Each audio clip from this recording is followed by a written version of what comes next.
ನಮಸ್ಕಾರ, ಎಲ್ರಿಗೂ ಸ್ವಾಗತ. ಇವತ್ತಿನ ಈ ವಿಶ್ಲೇಷಣೆಯಲ್ಲಿ ನಾವು ಮಾರ್ಚ್ 13ರ ಪ್ರಮುಖ ವಿದ್ಯಮಾನಗಳನ್ನು ಒಮ್ಮೆ ನೋಡೋಣ. ಹಾಗಿದ್ರೆ ಇವತ್ತು ನಾವು ಏನೆಲ್ಲ ಚರ್ಚೆ ಮಾಡ್ತೀವಿ ಅಂತ ನೋಡೋದಾದ್ರೆ, ಮೊದಲು ರಾಷ್ಟ್ರೀಯ ಸುದ್ದಿಗಳು, ಆಮೇಲೆ ಅಂತಾರಾಷ್ಟ್ರೀಯ ಸುದ್ದಿಗಳು ಮತ್ತು ಕೊನೆಯದಾಗಿ ನಮ್ಮ ರಾಜ್ಯದ ಕೆಲವು ಪ್ರಮುಖ ಸುದ್ದಿಗಳನ್ನು ನೋಡೋಣ. ಸರಿ, ಮೊದಲಿಗೆ ರಾಷ್ಟ್ರೀಯ ಸುದ್ದಿಗಳು. ಇದರಲ್ಲಿ ನದಿ ಜೋಡಣೆ ಯೋಜನೆಗಳಿಂದ ಹಿಡಿದು ಜಾಗತಿಕವಾಗಿ ನಡೀತಿರೋ ಘಟನೆಗಳು ನಮ್ಮ ಆರ್ಥಿಕತೆ ಮೇಲೆ ಹೇಗೆ ಪರಿಣಾಮ ಬೀರುತ್ತಿವೆ ಅನ್ನೋದ್ರ ಬಗ್ಗೆ ಮಾತಾಡೋಣ. ಮೊದಲನೇ ಸುದ್ದಿ ಬೇಡ್ತಿ ವರ್ಧಾ ನದಿ ಜೋಡಣೆ ಯೋಜನೆಗೆ ಸಂಬಂಧಿಸಿದ್ದು. ಕೇಂದ್ರ ಜಲಶಕ್ತಿ ಸಚಿವಾಲಯ ಈಗಷ್ಟೇ ಖಚಿತಪಡಿಸಿದೆ, ಈ ಯೋಜನೆಯ ವಿಸ್ತೃತ ಯೋಜನಾ ವರದಿ ಅಂದರೆ ಡಿಪಿಆರ್ ಈಗ ಸಂಪೂರ್ಣವಾಗಿ ಸಿದ್ಧವಾಗಿದೆ ಅಂತ. ಹಾಗಿದ್ರೆ ಈ ಯೋಜನೆಯ ಪ್ರಮುಖಾಂಶಗಳೇನು? ಪಶ್ಚಿಮಕ್ಕೆ ಹರಿಯುವ ಬೇಡ್ತಿ ನದಿಯ ನೀರನ್ನ ಪೂರ್ವಕ್ಕೆ ಹರಿಯುವ ವರದಾ ನದಿಗೆ ಜೋಡಿಸೋದು ಇದರ ಮುಖ್ಯ ಉದ್ದೇಶ. ಇನ್ನು ಕರ್ನಾಟಕ ಸರ್ಕಾರ 3 ತಿಂಗಳ ಹಿಂದೆಯೇ ಈ ಡಿಪಿಆರ್ ಸಿದ್ಧಪಡಿಸೋಕೆ ಒಪ್ಪಿಗೆ ಕೊಟ್ಟಿತ್ತು. ಇದೇ ರೀತಿ ಕೃಷ್ಣಾ ಮತ್ತು ಪೆನ್ನಾರ್ ನದಿಗಳ ಜೋಡಣೆ ಡಿಪಿಆರ್ ಕೂಡ ಸಿದ್ಧ ಆಗಿದೆ. ಆದರೆ ಇಲ್ಲಿ ಒಂದು ಗಮನಿಸಬೇಕಾದ ವಿಷಯ ಅಂದ್ರೆ, ಈ ಕೃಷ್ಣಾ ಪೆನ್ನಾರ್ ಡಿಪಿಆರ್ನಲ್ಲಿ ಸದ್ಯಕ್ಕೆ ಕೋಲಾರ ಮತ್ತು ಚಿಕ್ಕಬಳ್ಳಾಪುರ ಜಿಲ್ಲೆಗಳಿಗೆ ನೀರು ಹರಿಸೋ ಬಗ್ಗೆ ಯಾವುದೇ ಉಲ್ಲೇಖ ಇಲ್ಲ. ಇನ್ನು ಕಾವೇರಿ ನೀರಿನ ವಿಚಾರ ಮತ್ತೆ ಮುನ್ನೆಲೆಗೆ ಬಂದಿದೆ. ಇತ್ತೀಚೆಗೆ ನಡೆದ 47ನೇ ಕಾವೇರಿ ನೀರು ನಿರ್ವಹಣಾ ಪ್ರಾಧಿಕಾರದ ಸಭೆಯಲ್ಲಿ ಕರ್ನಾಟಕ ಮತ್ತು ತಮಿಳುನಾಡು ಎರಡೂ ರಾಜ್ಯಗಳು ಒಂದರ ಮೇಲೊಂದು ಉಲ್ಲಂಘನೆಯ ಆರೋಪಗಳನ್ನ ಮಾಡಿವೆ. ಅಸಲಿಗೆ ಸುಪ್ರೀಂ ಕೋರ್ಟ್ ತೀರ್ಪಿನ ಪ್ರಕಾರ ಏನಾಗಿತ್ತು ಅಂದ್ರೆ, ಜಾನ್ವರಿ ತಿಂಗಳ ಒಳಗಾಗಿ ಕರ್ನಾಟಕ ತಮಿಳುನಾಡಿಗೆ ಬರೋಬ್ಬರಿ 166.84 ಟಿಎಂಸಿ ನೀರನ್ನ ಹರಿಸಬೇಕಿತ್ತು. ಆದರೆ ವಾಸ್ತವದಲ್ಲಿ ಕರ್ನಾಟಕ ಈ ವರ್ಷ ತಮಿಳುನಾಡಿಗೆ ಹರಿಸಿರುವ ಒಟ್ಟು ನೀರಿನ ಪ್ರಮಾಣ ಎಷ್ಟಿದೆ ಗೊತ್ತಾ? ಬರೋಬ್ಬರಿ 317 ಟಿಎಂಸಿ. ಇದು ನಿಗದಿಗಿಂತ ಬಹಳಾನೇ ಹೆಚ್ಚು. ಹಾಗಿದ್ರೆ ಹೊಸ ವಿವಾದ ಹುಟ್ಟುಕೊಂಡಿದ್ದು ಯಾಕೆ? ಇಲ್ಲಿದೆ ನೋಡಿ ಕಾರಣ. ತಮಿಳುನಾಡಿನ ಆರೋಪದ ಪ್ರಕಾರ ಕರ್ನಾಟಕ ಅನಧಿಕೃತ ಎತ್ತಿನ ನೀರಾವರಿ ಯೋಜನೆಗಳ ಮೂಲಕ ಸುಮಾರು 9.65 ಟಿಎಂಸಿ ನೀರನ್ನು ಅಕ್ರಮವಾಗಿ ಬಳಸಿಕೊಂಡಿದೆ ಅನ್ನೋದು ಅವರ ವಾದ. ಈಗ ಎರಡೂ ರಾಜ್ಯಗಳ ವಾದ ಪ್ರತಿವಾದಗಳನ್ನು ನೋಡೋಣ. ತಮಿಳುನಾಡು ಹೇಳೋದು ಕರ್ನಾಟಕ 1.34 ಲಕ್ಷ ಎಕರೆ ಪ್ರದೇಶದಲ್ಲಿ ಅಕ್ರಮವಾಗಿ ನೀರು ಬಳಸಿ ಬೆಳೆ ಬೆಳೆದಿದೆ, ಅಷ್ಟೇ ಅಲ್ಲ ನವೆಂಬರ್-ಜನವರಿ ಅವಧಿಯಲ್ಲಿ ನಿಗದಿಗಿಂತ ಹೆಚ್ಚು ನೀರನ್ನ ಬಳಸ್ಕೊಂಡಿದೆ ಅಂತ. ಇದಕ್ಕೆ ಪ್ರತಿಯಾಗಿ ಕರ್ನಾಟಕದ ವಾದವೇನು ಅಂದ್ರೆ, ತಮಿಳುನಾಡು ಮೆಟ್ಟೂರು ಜಲಾಶಯದಿಂದ ಕೃಷಿಗೆ ಹೆಚ್ಚು ನೀರು ಬಿಟ್ಟು ತೀರ್ಪನ್ನ ಉಲ್ಲಂಘಿಸುತ್ತಿದೆ ಮತ್ತು ಅನಗತ್ಯವಾಗಿ ನೀರು ಹರಿಸೋದ್ರಿಂದ ಜಲಾಶಯದ ಸಂಗ್ರಹ ಕಡಿಮೆಯಾಗಿ ಮುಂದಿನ ವರ್ಷಕ್ಕೆ ಕಷ್ಟವಾಗುತ್ತೆ ಅನ್ನೋದು. ಸರಿ, ಈಗ ಮುಂದಿನ ವಿಷಯಕ್ಕೆ ಬರೋಣ.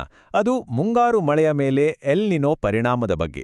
ಹವಾಮಾನ ತಜ್ಞರು ಈ ವರ್ಷದ ಬೇಸಿಗೆ ಮತ್ತು ಮುಂಗಾರಿನ ಮೇಲೆ ಎಲ್ ನಿನೋ ಯಾವ ರೀತಿ ಪರಿಣಾಮ ಬೀರಬಹುದು ಅಂತ ವಿಶ್ಲೇಷಣೆ ಮಾಡ್ತಿದ್ದಾರೆ.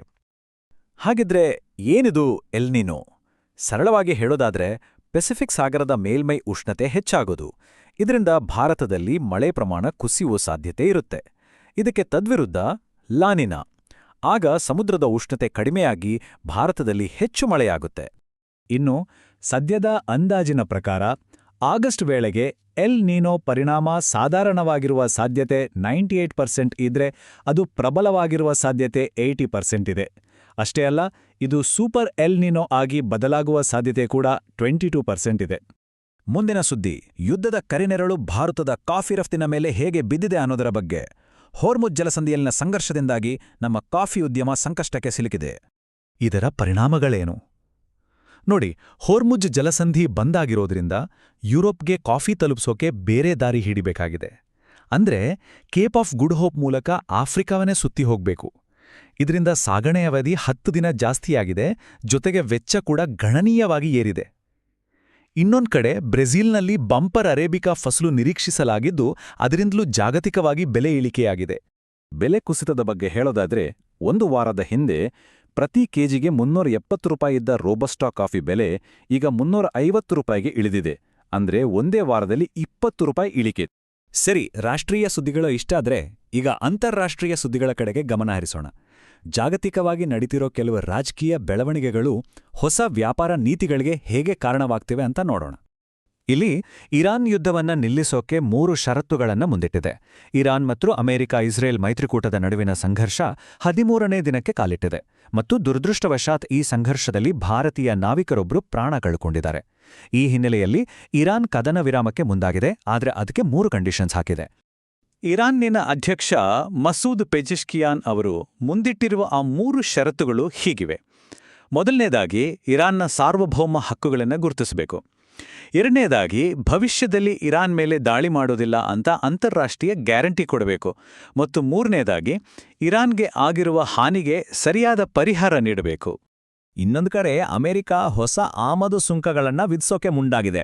ಇದಕ್ಕೆ ಭಾರತ ಸೇರಿದಂತೆ ಬರೋಬ್ಬರಿ 16 ದೇಶಗಳ ವ್ಯಾಪಾರ ನೀತಿಗಳ ಬಗ್ಗೆ ತನಿಖೆ ಶುರು ಮಾಡಿದೆ. ಅಮೆರಿಕಾದ ಗುರಿ ಯಾರ ಮೇಲೆ ಇದೆ? ಭಾರತ, ಚೀನಾ, ಯುರೋಪಿಯನ್ ಒಕ್ಕೂಟ, ಸಿಂಗಪುರ್, ಜಪಾನ್, ದಕ್ಷಿಣ ಕೊರಿಯಾ, ವಿಯೆಟ್ನಾಂ ಮತ್ತು ಮೆಕ್ಸಿಕೋದಂತಹ ಪ್ರಮುಖ ದೇಶಗಳು ಈ ಲಿಸ್ಟ್ನಲ್ಲಿವೆ. 1974ರ ವ್ಯಾಪಾರ ಕಾಯ್ದೆಯ ಸೆಕ್ಷನ್ 301B ಅಡಿಯಲ್ಲಿ ಈ ತನಿಖೆ ನಡೀತಿದ್ದು, ಈ ದೇಶಗಳ ನೀತಿಗಳು ಅಮೆರಿಕಾದ ಉತ್ಪಾದನಾ ವಲಯಕ್ಕೆ ಹಾನಿ ಮಾಡ್ತಿವೆ ಅನ್ನೋದು ಅವರ ಆರೋಪ. ಸರಿ, ಈಗ ನಮ್ಮ ರಾಜ್ಯದ ಕೆಲವು ಪ್ರಮುಖ ಸುದ್ದಿಗಳನ್ನ ನೋಡೋಣ. ಒಂದು ಕಡೆ ವಿಶಿಷ್ಟ ವನ್ಯಜೀವಿ ಘಟನೆ ಆದ್ರೆ, ಇನ್ನೊಂದು ಕಡೆ ರಾಜ್ಯದ ಪ್ರಮುಖ ಸಂಸ್ಥೆಯೊಂದರ ಸುತ್ತ ಗಂಭೀರ ವಿವಾದ ಎದ್ದಿದೆ. ಮೊದಲನೇ ಸುದ್ದಿ ಹೈನಾ ಆವಾಸಸ್ಥಾನಕ್ಕೆ ಎದುರಾಗಿರುವ ಧಕ್ಕೆಯ ಬಗ್ಗೆ. ಗದಗ ಜಿಲ್ಲೆಯಲ್ಲಿ ಒಂದು ಅಪರೂಪದ ಘಟನೆ ನಡೆದಿದೆ. ಪಟ್ಟೆ ಕತ್ತೇಕಿರುವ ಒಂದು ರೈತರೊಬ್ಬರ ಜಮೀನಿನಲ್ಲಿ 2 ಮರಿಗಳಿಗೆ ಜನ್ಮ ನೀಡಿದೆ. ಇದು ಈ ಪ್ರಾಣಿಗಳ ಆವಾಸಸ್ಥಾನದಲ್ಲಿ ಆಗ್ತಿರೋ ಬದಲಾವಣೆಗೆ ಹಿಡಿದ ಕೈಗನ್ನಡಿಯಾಗಿದೆ. ಈ ಪಟ್ಟೆ ಕತ್ತೇಕಿರುವುದ ವಿಶೇಷತೆ ಏನು? ಸಾಮಾನ್ಯವಾಗಿ ಇವು ಪೊದೆ, ಗುಹೆಗಳಲ್ಲಿ ವಾಸಿಸುತ್ತವೆ. ಆದರೆ ಇದೇ ಮೊದಲ ಬಾರಿಗೆ ಕೃಷಿ ಭೂಮಿಯಲ್ಲಿ ಮರಿ ಹಾಕಿರೋದು ಕಂಡುಬಂದಿದೆ.